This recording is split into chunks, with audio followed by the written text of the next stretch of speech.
Hello students, आज हमारा physics में टॉपिक है कक्षा 11 का यूनिट नंबर 2 शुद्ध गति की। तो यूनिट नंबर 2 है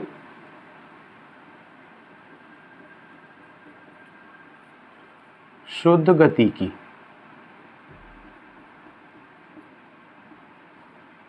शुद्ध गति की या इसको इंग्लिश में कहेंगे काइनेमेटिक्स। काइनेमेटिक्स में जो पहला चैप्टर है वो है सरल रेखा में गति। सरल रेखा में गति, motion in a straight line.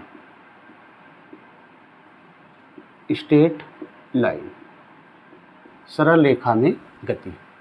तो सरल रेखा में गति पढ़ने से पहले हम कुछ बेसिक चीज़ें पढ़ेंगे, तब हम सरल रेखा में गति के बारे में पढ़ेंगे। जैसे कि हम जानते हैं कि किसी भी कण का या किसी भी वस्तु की पोजीशन ज्ञात करने के लिए उसमें क्या होते हैं, पोजीशन कोऑर्डिनेट होते हैं। और पोजीशन कोऑर्डिनेट उसकी पोजीशन को बताते हैं। जैसे मान लिया कि कोई एक्स वाई जेड एक निर्देशांक ज्यामिति में एक्स वाई जेड सिस्टम में क्या है, कोई पॉइंट या कण P है, तो इसकी पोजीशन हम बताएंगे एक्स वाई जेड से। इसके कोऑर्डिनेट हो जाएंगे या पोजीशन निर्देशांक हो जाएंगे एक्स वाई जेड। अगर इसको हम समय के सापेक्ष ले लें इसकी पोजीशन को, तो ये जो पूरा निकाय बनेगा वो इसमें एक और समुच्चय ले एक्स वाई जेड के साथ टी और ले ले, तो इन सारे कोऑर्डिनेट्स का जो समुच्चय बनेगा वो किसको बताएगा, निर्देश तंत्र को। तो इसमें सबसे पहले हम पढ़ेंगे निर्देश तंत्र। निर्देश तंत्र या इसको लिख सकते हैं frame of reference. Frame of reference.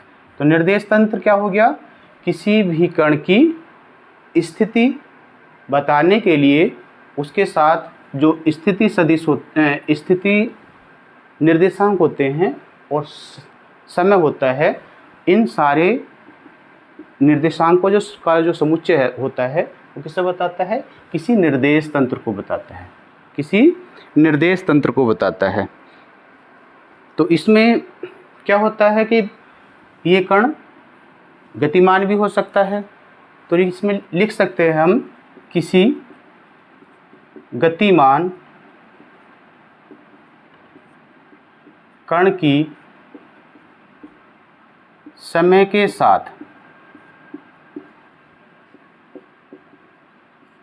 स्थिति ज्ञात करने के लिए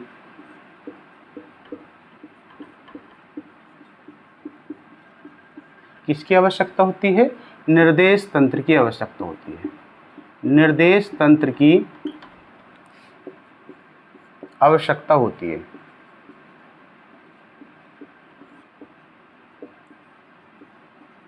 तो इस तरह से एक्स वाई जेड और टी ये सारे मिलकर क्या बना रहे हैं, एक निर्देश तंत्र बना रहे हैं।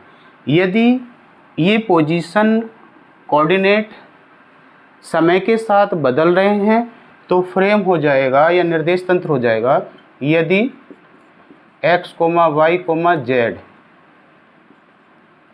समय के साथ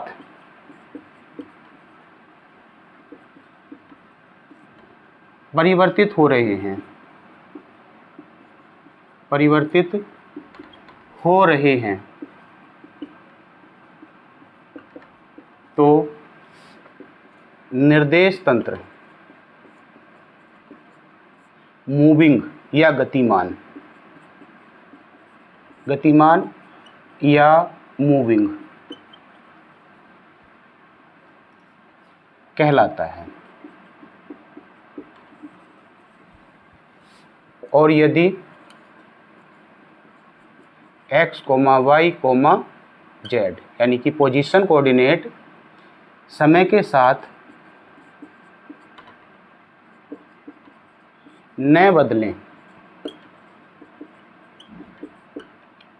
तो निर्देश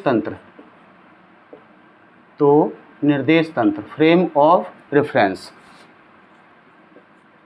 क्या कहलाता है? स्थिर होता है या कहलाता है, स्थिर कहलाता है।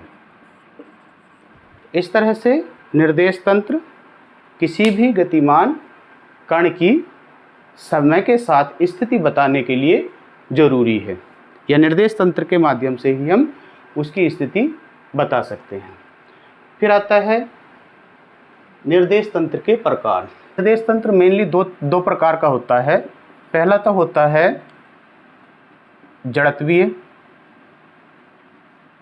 जड़त्वीय निर्देश तंत्र, और दूसरा होता है अजड़त्वीय निर्देश तंत्र। Inertial, non inertial. तो इसमें जो जड़त्वीय निर्देश तंत्र है, न्यूटन के गति विषयक नियम क्या होते हैं? लागू होते हैं। न्यूटन के गति विषयक नियम लागू होते हैं।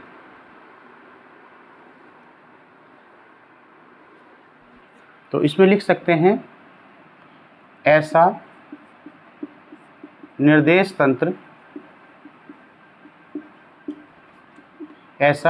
तंत्र जिसमें न्यूटन के नियम क्या होते हैं? न्यूटन के नियम या न्यूटन के नियमों का पालन होता है। ऐसा निर्देश तंत्र जिसमें न्यूटन के नियमों का पालन होता है। जैसे इसका उदाहरण है पृथ्वी से संबंधित जितनी भी गतियां हैं, पृथ्वी से संबंधित, फॉर एग्जाम्पल पृथ्वी से संबंधित सभी गतियां इस निर्देश तंत्र के अंतर्गत आती हैं। इस निर्देश तंत्र के अंतर्गत inertial frame of reference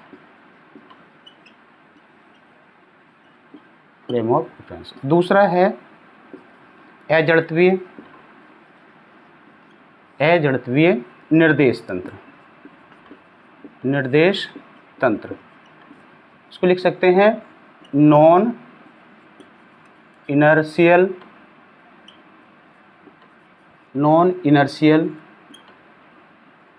frame of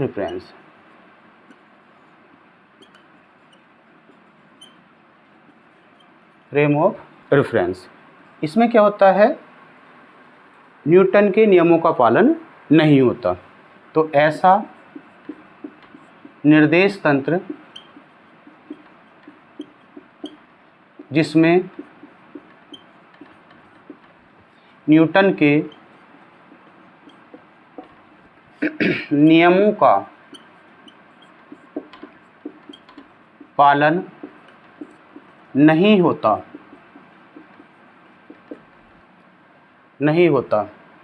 क्या कहलाता है? अजड़त्वीय या non inertial frame of reference कहलाता है। फॉर एग्जाम्पल मोड़ पर मुड़ते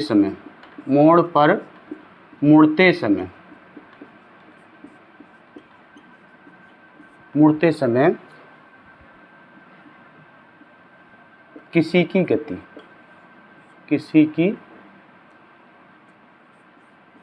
गति या साइकिल सवार या कार की गति। तो इस तरह से निर्देश तंत्र एक ऐसा कोऑर्डिनेट का निकाय सिस्टम समय के साथ जो किसी गतिमान कण की पोजीशन बता रहा है, वो निर्देश तंत्र हो गया। निर्देश तंत्र दो प्रकार के हो गए। जड़त्वीय का मतलब है जिसमें न्यूटन के नियमों का पालन हो, जड़त्वीय निर्देश तंत्र। और एक दूसरा हो गया अजड़त्वीय या नॉन इनर्शियल निर्देश तंत्र, जिसमें न्यूटन के नियमों का पालन न हो। ब्राह्मावस्था। ब्राह्मावस्था, तो ब्राह्मावस्था या state of rest. State of rest का मतलब है यदि कोई वस्तु समय के साथ स्थिति परिवर्तित नहीं कर रही है तो कैसी कहलाएगी? ब्राह्मावस्था में।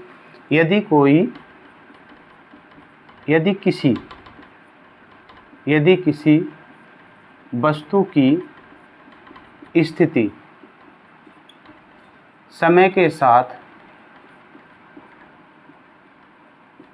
न बदले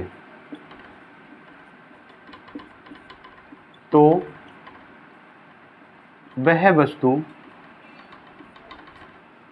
ब्राह्मावस्था में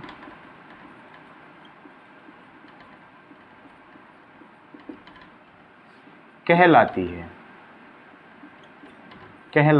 है। जैसे एक स्थान पर रखी बुक या पुस्तक, एक स्थान पर रखी पुस्तक एक जगह रखी है तो क्या है, उस समय के साथ उसकी स्थिति नहीं बदल रही, या एक स्थान पर खड़ा व्यक्ति या किसी स्थान पर पड़ी कोई वस्तु, तो इस तरह से ये क्या हो गई? ब्राह्मावस्था। फिर आता है गति की अवस्था।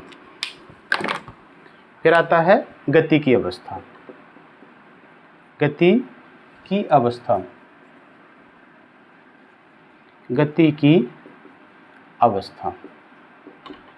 की अवस्था को लिख सकते हैं state of motion, STAT, state of motion.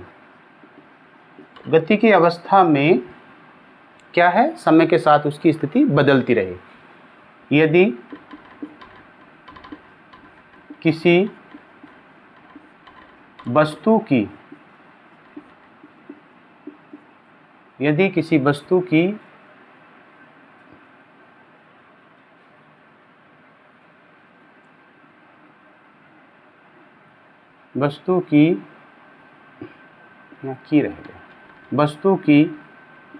स्थिति समय के साथ क्या होती रहे? परिवर्तित होती रहे या बदलती रहे, परिवर्तित होती रहे, तो वस्तु गति की अवस्था में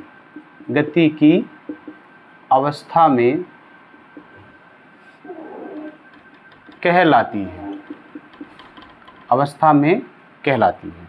तो गति की अवस्था का मतलब है कोई वस्तु मान लिया T1 समय पे A पोजीशन में थी और जैसे समय बदला T2 समय हो गया तो B पोजीशन पर आ गई। इस तरह से इसकी क्या हो गई? स्थिति बदल रही है। किसके साथ? समय के। तो समय के साथ यदि कोई वस्तु की स्थिति बदल रही है तो वो कैसी अवस्था में कहलाती है? गति की अवस्था। फिर आता है गति के प्रकार।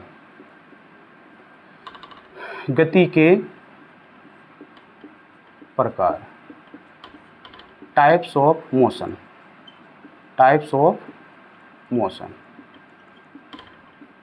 इसमें क्या है? दो तरह के हम प्रकार देखते हैं। एक तो होता है पथ के आधार पर, गतिमान वस्तु के पथ के आधार पर।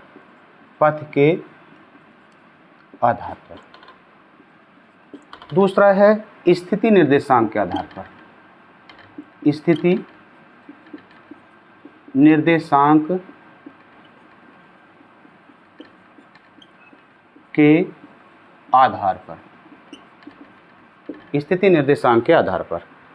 पथ के आधार पर भी हम देखते हैं कि मान लिया कोई वस्तु एक सीधी रेखा में चल रही है तो वो बन जाता है सरल रेखीय गति। दूसरा है वृत्तीय गति और नेक्स्ट है दोलनी गति।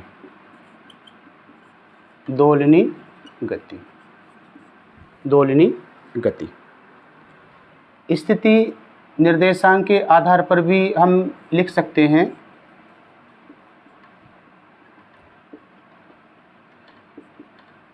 एक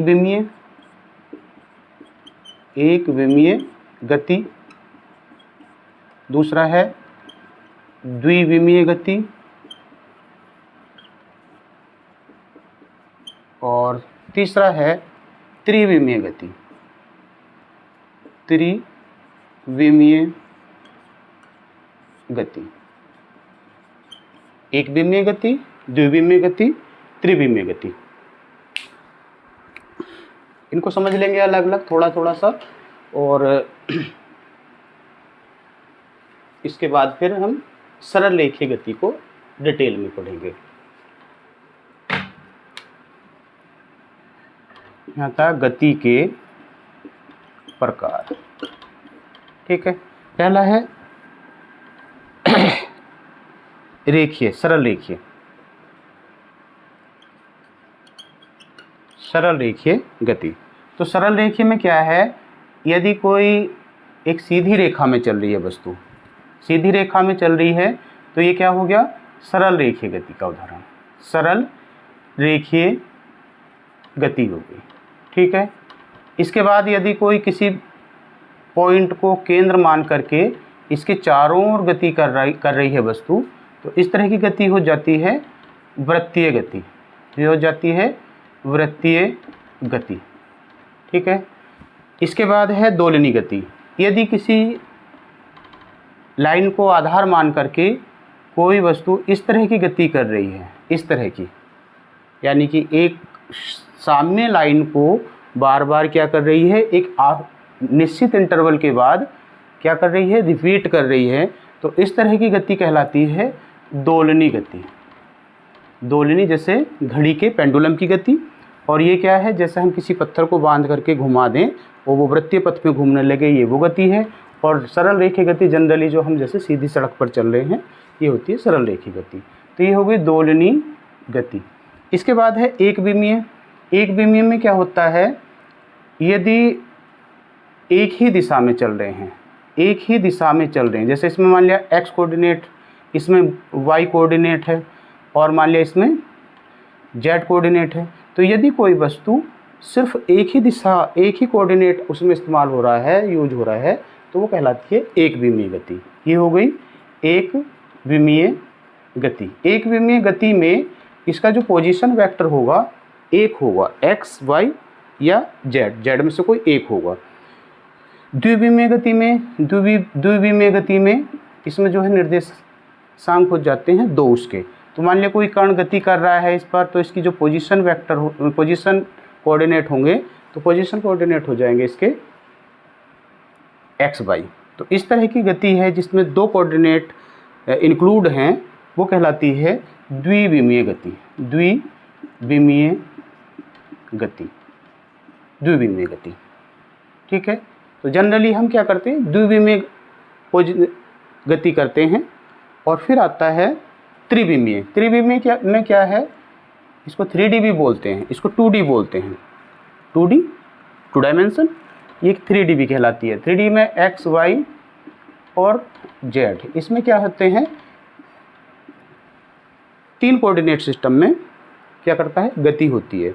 और 3 कोऑर्डिनेट सिस्टम में जैसे मान लिया कोई मक्खी है, उड़ रही है कहीं कहीं, तो मक्खी उड़ते समय वो त्रिविमीय गति कर रही है। किसी फील्ड में अगर वो उड़ रही है तो कैसी गति कर रही है, त्रिविमीय गति। और उसकी पोजीशन बताने के लिए कोऑर्डिनेट एक्स वाई और जेड, किसके साथ, समय के साथ।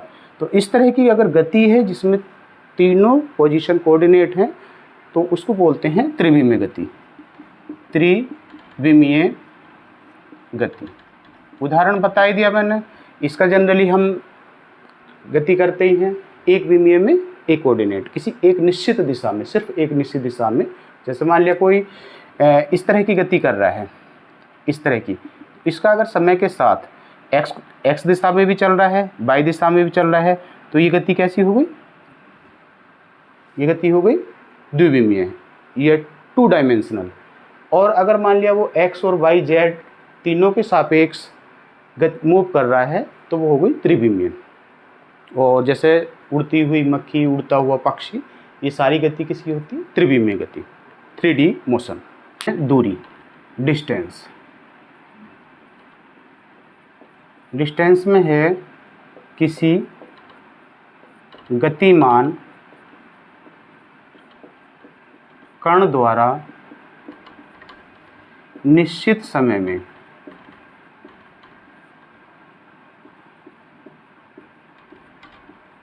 तय किए गए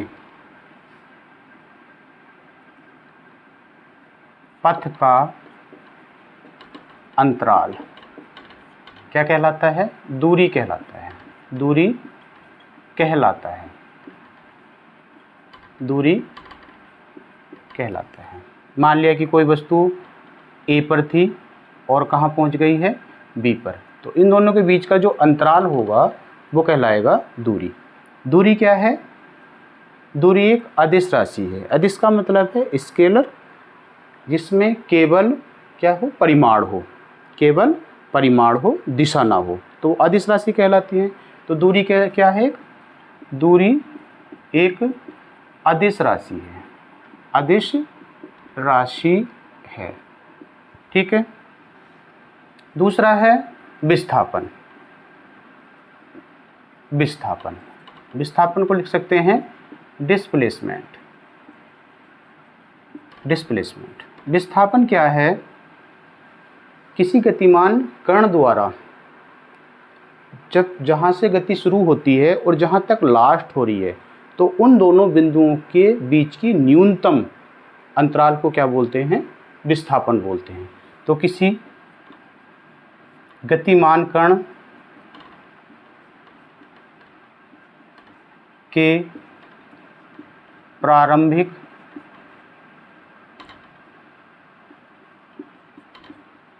बिंदु जहाँ से उसने गति शुरू करी तथा अंतिम बिंदु या स्थिति, अंतिम बिंदु या स्थिति के बीच न्यूनतम अंतराल को क्या बोलते हैं? विस्थापन बोलते हैं, विस्थापन कहते हैं। यह एक सदिश राशि है, सदिश राशि है। तो सदिश राशि मान लिया कोई ए से चलना शुरू करता है, ये गया, ये गया, ये गया, फिर ये आया, इस तरह से ये पहुंच गया बी पर।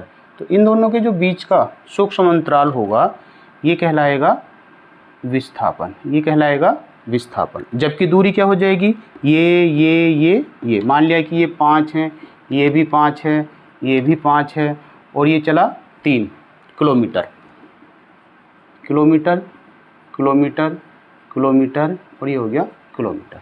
तो इस तरह से जो दूरी होगी 5, 5, 10, 5, 15 और 3, 18। तो दूरी तो इसमें हो जाएगी 18 किलोमीटर। इसने दूरी कितनी तय करी? 18 किलोमीटर। लेकिन विस्थापन कितना होगा? विस्थापन होगा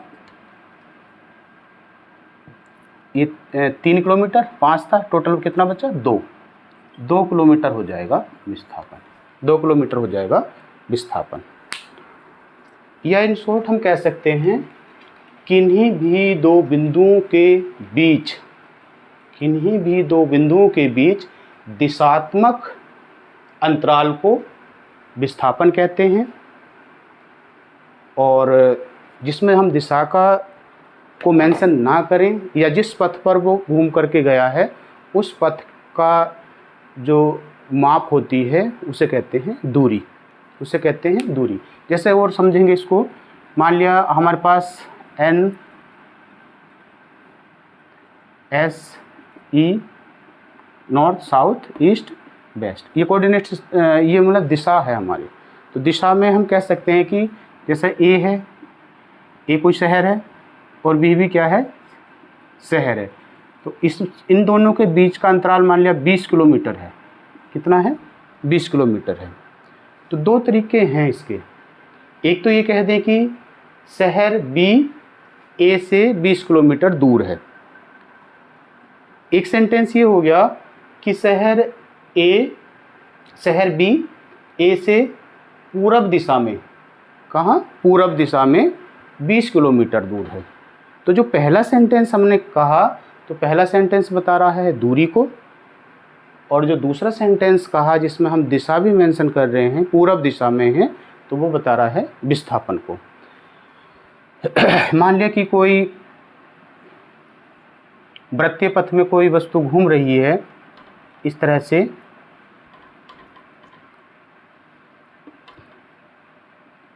ये हो गई इसकी त्रिज्या, ये P, और घूम करके कहाँ आ गई, ये Q पर।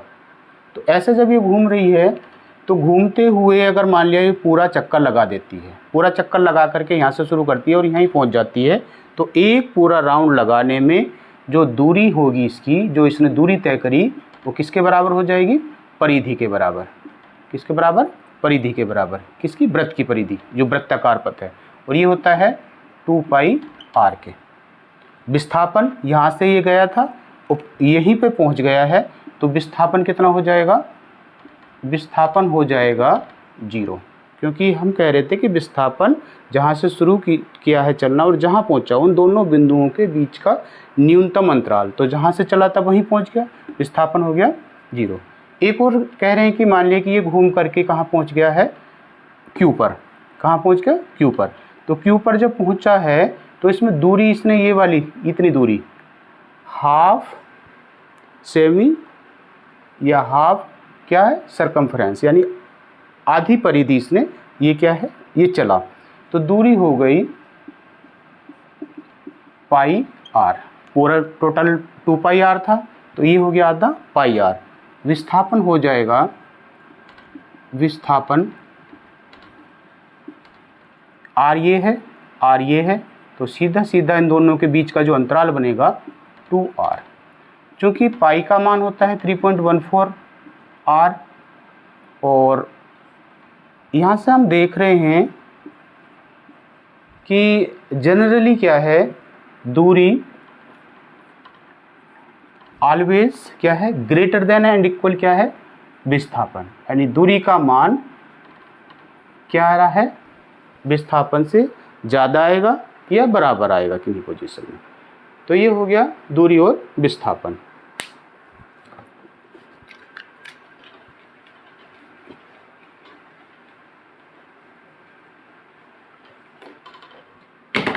फिर आता है चाल, स्पीड। समय के साथ दूरी परिवर्तन की दर, परिवर्तन की दर को क्या कहते हैं, चाल कहते हैं। चाल कहते हैं, ठीक है। यानी चाल बराबर हो जाएगा, अर्थात चाल बराबर हो जाएगा दूरी बटे समय। यदि दूरी मीटर में ले रहे हैं तो चाल का मात्रक हो जाएगा मीटर प्रति सेकंड, मीटर प्रति सेकंड। दूरी भी, चाल भी दो तरह की हो सकती हैं, चाल भी दो तरह की हो सकती हैं। एक तो है मान लिया समान चाल, यूनिफॉर्म स्पीड। समान चाल में क्या है कि मान लिया कि कोई वस्तु गति कर रही है 1 2 3 4 5, यानी 1 सेकंड, 2 सेकंड, 3 4 और 5। ये क्या है, ये गैप है किसके, समय के साथ। समय के साथ यदि मान लिया ये 1 सेकंड में दूरी बराबर, या दूरी का अंतराल जो है बराबर कवर हो रहा है, तो क्या कहेंगे उसको, समान चाल में। समान समय में अगर दूरी समान कवर हो रही है तो वस्तु समान चाल से चल रही है।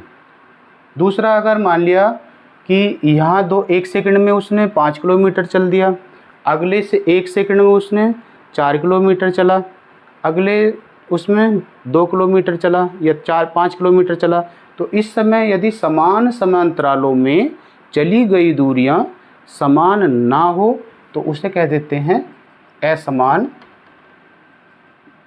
चाल, असमान चाल।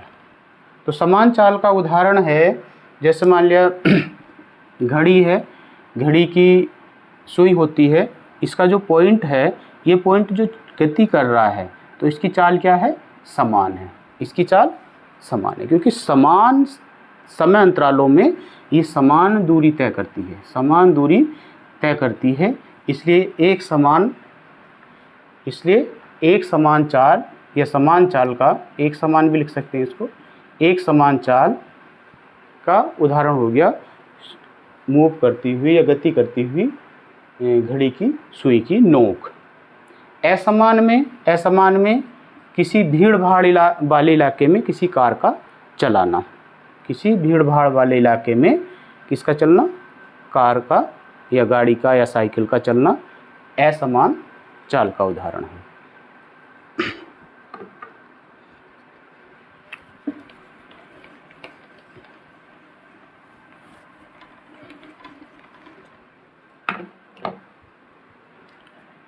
औसत चाल, औसत चाल, एवरेज स्पीड, एवरेज स्पीड। तो औसत चाल है किसी वस्तु द्वारा तय की गई कुल दूरी बटे कुल समय। यह है किसी गतिशील वस्तु द्वारा चली गई कुल दूरी और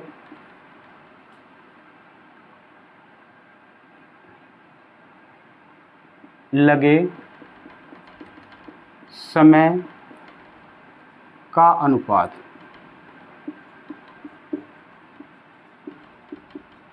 क्या कहलाता है, औसत चाल कहलाता है। अर्थात औसत चाल बराबर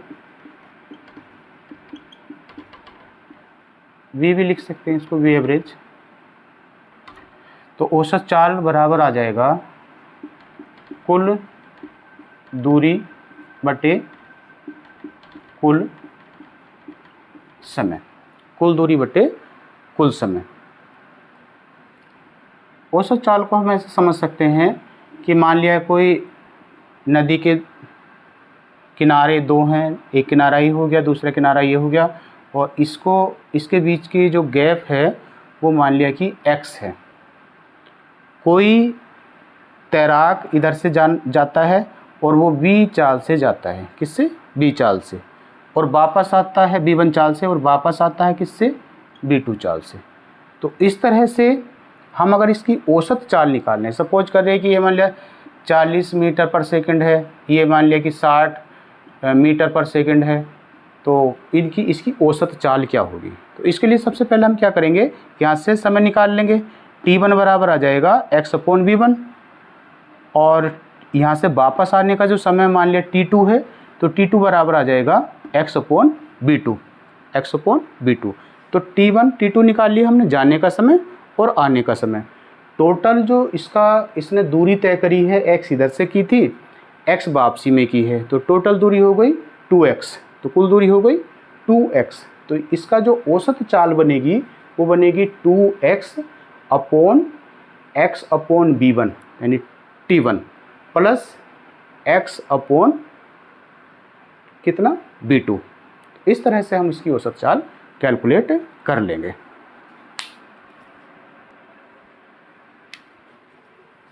फिर आता है वेग,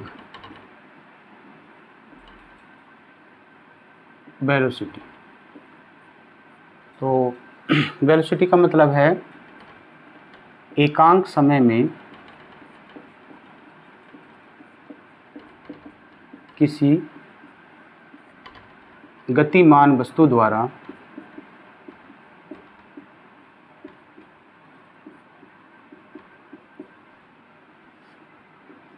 तय या चली गई, तय की गई दिशात्मक दूरी या इसको क्या कहते हैं, या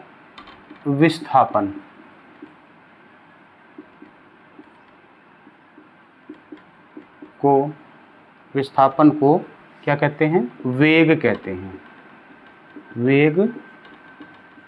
कहते हैं। तो वेग बराबर हो जाएगा विस्थापन बटे समय अंतराल। इसका मात्रक भी क्या हो जाएगा, मात्रक हो जाएगा मीटर पर सेकंड। इसमें भी क्या होता है, एक समान वेग होता है, असमान। एक समान वेग में भी वही है कि समान समांतरालों में यदि विस्थापन समान है तो क्या होगा, एक समान वेग होगा। और एक समान वेग में अगर हम ये समय t और ये है विस्थापन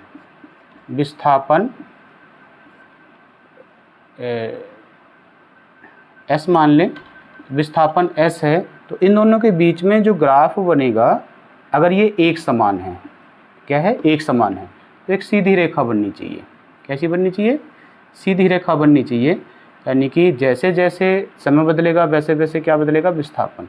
और हर समय अंतराल जो हैं, समय अंतराल हैं, उन समय अंतरालों के लिए क्या होगा, विस्थापन एक समान होगा।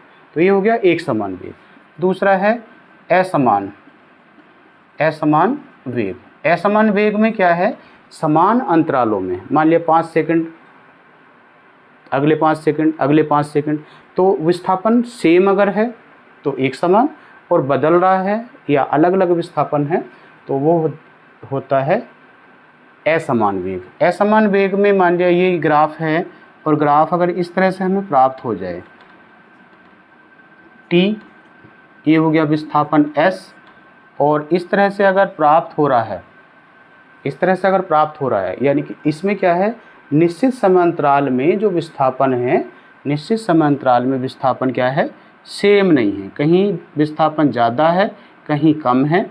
तो अगर इस तरह से कोई वस्तु गति कर रही है या दिशात्मक गति कर रही है तो वो कैसे क्या कहलाएगी, वो असमान वेग से गति कर रही है।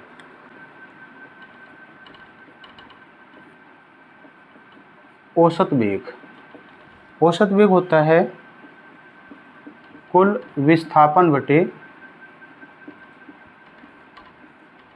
कुल समय।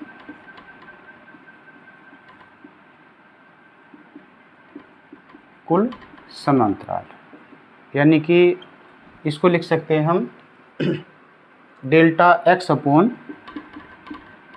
Delta t। इसका मात्रक भी क्या हो जाएगा, मीटर पर सेकंड।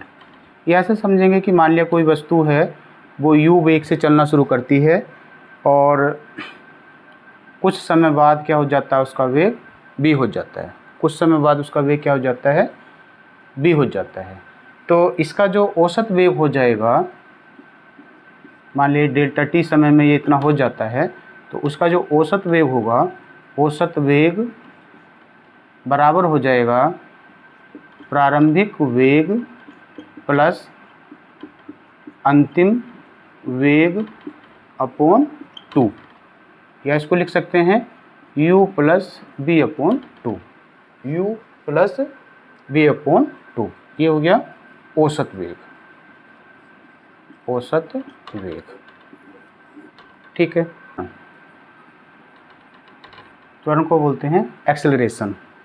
तो इसमें है किसी गतिमान पिंड या वस्तु के वेग परिवर्तन की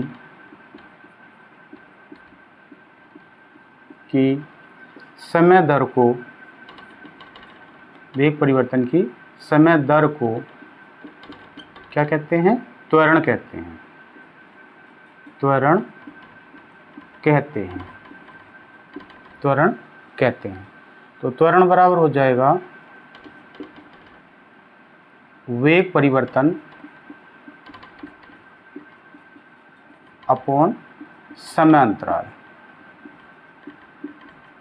वेग परिवर्तन इसको ए से डिनोट कर सकते हैं, delta we upon delta T, delta we upon delta T. मान लिया कि कोई वस्तु है यू वेग से चलना शुरू करती है और डेल्टा टी समय में वो उसका वेग हो जाता है वी, तब वेग में परिवर्तन हो जाएगा, वी माइनस यू। तो त्वरण आ जाएगा ए बराबर वी माइनस यू अपॉन कितने समय में ये परिवर्तित हुआ, डेल्टा टी समय में। तो इसको इस तरह से भी लिख सकते हैं, V minus U upon delta T. इसका मात्रक हो जाएगा मीटर प्रति सेकंड स्क्वायर, मीटर प्रति सेकंड स्क्वायर। यहाँ भी इसका यही होगा मीटर प्रति सेकंड स्क्वायर।